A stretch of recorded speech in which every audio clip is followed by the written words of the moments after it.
And welcome to Gmail tutorials. In this video we are going to take a look at some of the general Gmail settings that can help us customize the way we send emails or manage our Google account.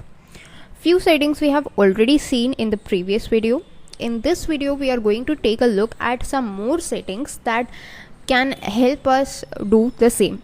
So without any further ado, let us start with the video. Right now I'm in the general settings of Gmail.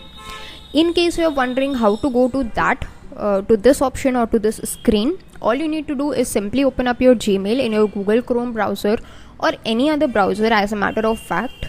Then go to this cog button that shows settings. Click on this and select see all settings. This will bring up to you the settings page. Make sure you are in the general tab to see the exact screen like this. Once you are over here, let us take a look at the settings we can customize. So two settings we have is hover actions and send and archive, which are not that important. Hover actions basically allow you to take actions while your mouse is hovering over that particular option. Like you can see over here, quickly gain access to archive, delete, mark as read and snooze controls on hover. So if the controls are listed and if you take your cursor over there, then there you would get the action to perform. So this is a good thing. Let us just keep it enabled. Next is send and archive. So basically what happens is once you have sent any email, if you want to archive that particular email, then you can use this send and archive button or send and archive option. So this setting basically asks you that once you have send a reply, do you want to get this information? Do you want to get this option, this button? So by default it's set to hide. If you want to enable it, you can just keep it as a show. Next is the default text style.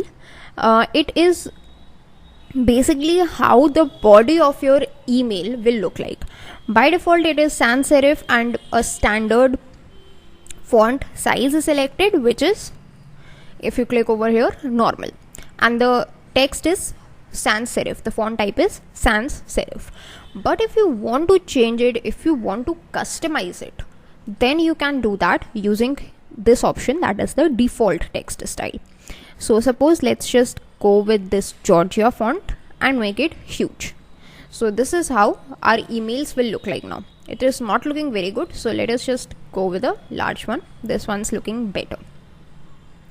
Next we have is images. So once you receive any email, do you want the images to be shown, or do you want the Gmail to give you an option, and if you permit, only then the external images would be shown? This is an important step because it makes sure that if any of the image files are containing viruses, then that this additional step actually secures your computer.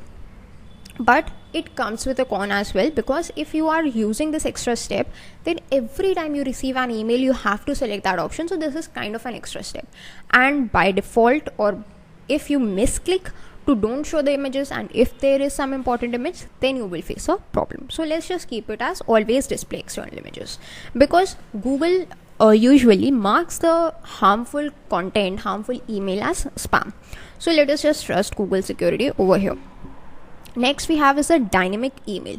So what is a dynamic email?